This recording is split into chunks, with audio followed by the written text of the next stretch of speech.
इयत्ता 5वी शिष्यवृत्ती परीक्षा 9 फेब्रुवारीला जो पेपर झाला, आता संच सी आहे हा इयत्ता 5वीचा, तर ते आपण गणित विषयाचे क्वेश्चन बघूयात. पहिलाच प्रश्न आहे, एका आयताची परिमिती 38 सेंटीमीटर असून लांबी 12 सेंटीमीटर आहे, तर आयताचे क्षेत्रफळ किती? बघा इथे मी लिहिले आयताची परिमितीचं सूत्र आहे 2 कंसात लांबी अधिक रुंदी. आता आपल्याला परिमिती 38 दिली आहे, तर आपण हे मांडून घेतलं. सूत्र आहे असं 2 गुणिले कंसात 12 अधिक x. x रुंदीऐवजी x मांडलं इथे आणि अशा प्रकारे हे मांडून हे गणित सोडवले. बघा इथे दिसतंय तुम्हाला आपली रुंदी आलेली आहे 7 रुंदी आली. आता क्षेत्रफळ काढायचं आहे आपल्याला, लांबी गुणिले रुंदी. मग 12 आपली लांबी आहे, 7 रुंदी आहे, 84 आलं, म्हणजे 26चं उत्तर येतं 84. दुसरं आता इथं त्यांनी m बरोबर 4 n बरोबर 2 आणि हे आहे असं मांडून आपल्याला हे सोडवायचं. त्याचं उत्तर येतं 10.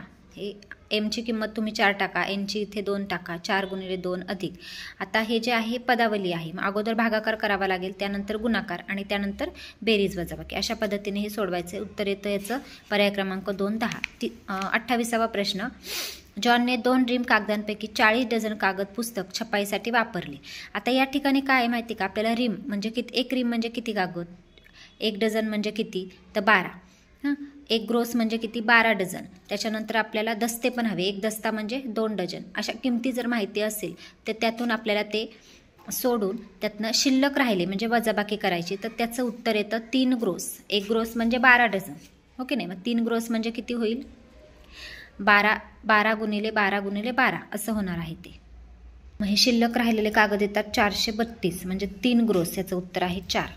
पुढे 29 बघा, 40 दशक गुणिले 10 दशक किती. आता 40 दशक म्हणजे 400, 10 दशक म्हणजे 100, 400 गुणिले 100चा गुणाकार येतो 4000. मग 40,000. मग इथे उत्तर येतं पर्याय क्रमांक 2 4000 दशक. 30वा प्रश्न बघा, कोणता अपूर्णांक रेखांकित केलेल्या भागाचा सममूल्य अपूर्णांक दर्शवतो. सममूल्य म्हणजे समान त्यांची किंमत, तर त्याचं उत्तर आहे 1/3. तिसरं 31वा क्वेश्चन, त्याचं उत्तर आहे पर्याय क्रमांक 4. आता हे जे आहे ना पदावली, यांची ही चिन्ह याच्यामध्ये टाकायचं आणि उत्तर 50 येते का ते चेक करायचं आहे. बरोबर येतं 32. आता त्यांनी अंक दिलेले आहेत, हे अंक एकदाच वापरून तयार होणाऱ्या 5 अंकी लहानात लहान समसंख्येची 5 अंकी आपल्याला लहानात लहान समसंख्या काढायची आणि त्याची त्यांनी निमपट विचारली, तर त्याचं उत्तर येतं 15,238 पर्याय क्रमांक 4. 33चं, आयुषने 4.25 लाख रुपयांचा ट्रॅक्टर, 65,000 रुपयांचे मळणी यंत्र आणि तर त्याने एकूण किती रुपये खर्च केले. किमती टाकून त्यांची बेरीज करायची. पर्याय क्रमांक 2 उत्तर आहे त्याचं. 34व त्यांनी विचारले 7/17 वजा चौकोन दिलाय आणि त्यांनी विचारलेलं आहे की त्या चौकोनाच्या जागी म्हणजे रिकाम्या जागी कोणता अपूर्णांक येईल, तर त्याचं उत्तर आहे 19/51. आता 7/17 आहे, ही किंमत जर इथं टाकली तुम्ही 19/51, तर त्याचं उत्तर 2/51 येतं. कसं, तर यात इथं छेद समान करून घ्यायचं आहे. 17×51 आणि इथं 21 येणार, 7 ओके नाही, म्हणजे 21/51 वजा 19/51 उत्तर येतं 2/51. 35वा प्रश्न आहे की सई दररोज सकाळी 112 मीटर बाजू असलेल्या चौरसाकृती बागेला 5 फेऱ्या मारते, तर सई दररोज किती अंतर चालते. आता एक फेरी म्हणजे इथे आपल्याला परिमिती काढावी लागेल आणि त्यानुसार त्याचं उत्तर येतं पर्याय क्रमांक 3 2 किमी 240 मीटर. 36वा प्रश्न, इथं वेळ विचारलेला आहे त्यांनी, त्याचं उत्तर आहे पर्याय क्रमांक 1 27 तास 55 मिनिटे. 37वा, प अधिक 4 ही एक विषम संख्या आहे, तर त्या संख्येनंतर क्रमाने येणारी 7वी समसंख्या कोणती. यासाठी एक सूत्र आहे बघा, काय करायचंय, प अधिक 4 घेतलंय ना, अधिक आता त्यांनी 7वी विचारली आहे संख्या, त्याची दुप्पट करायची आणि वजा 1 का, तर ही विषम दिली आणि सम विचारली म्हणून वजा 1 केलं. मग बघा प अधिक 4 अधिक यांचा गुणाकार केला 14 वजा 1 तसेच मांडले, इथं 13 आलं. प अधिक 4, मग आता हे 4 आणि हे 13 यांची बेरीज येते 17, म्हणजे उत्तर येतं पर्याय क्रमांक 3 प अधिक 17. 38वा प्रश्न आहे, त्यांनी आता इथे आपल्याला खरेदी किंमत विचारलेली आहे. एक कपाट 5,650 रुपयांना विकला, जेवढा तोटा होतो तेवढाच नफा ते कपाट 8,350 रुपयास विकल्यास होतो, तर खरेदी किंमत किती. हे गणित जर सोडवलं तर त्याचं उत्तर येतं 7,000 रुपये. मग आता ही जी आहे ना 7,000 रुपये ही खरेदी किंमत टाकून तुम्ही ही विक्री किंमत तोटा काढू शकता आणि नफाही तिथे तुम्हाला निघेल. 39वा प्रश्न, 200 रुपयांच्या 40 नोटा म्हणजे 200 गुणिले 40 करावी लागेल. 500 रुपयांच्या किती नोटा येतील. मग 200 गुणिले 40 केलं त्यातून तुम्हाला 500च्या नोटा काढायच्या, त्याला 500ने भागायचं, म्हणजे उत्तर येतं पर्याय क्रमांक 1 16. 40. खालीलपैकी काही गणितं अशी आहेत ना की ती तोंडी सुटतात. खालीलपैकी कोणती संख्या 17ने विभाज्य नाही? आता 17ने विभाज्य नाही बघा, पहिलीच संख्या आहे विभाज्य नाही. पुढे श्यामरावांनी दुकानातून 17चा पाठ असेल तर नक्कीच हे सेकंदात उत्तर सुटणार आहे. श्यामरावांनी दुकानातून 1485 रुपयांचा किराणा घेतला. त्यांनी दुकानदाराला 5 रुपये, 10 रुपये, 50 रुपये व 100 रुपयांच्या प्रत्येकी समान नोटा दिल्या, तर बिलाची नेमकी किंमत किती? दुकानदाराला एकूण किती नोटा दिल्या? इथं काय करावं लागेल? 5x, x म्हणजे नोटा समान आहेत ना, 5x अधिक 10x अधिक 50x अधिक 100x यांची बेरीज करावी लागेल आणि मग त्याला ते 1485ला भागावे लागेल. त्याचं उत्तर येतं पर्याय क्रमांक 3 36.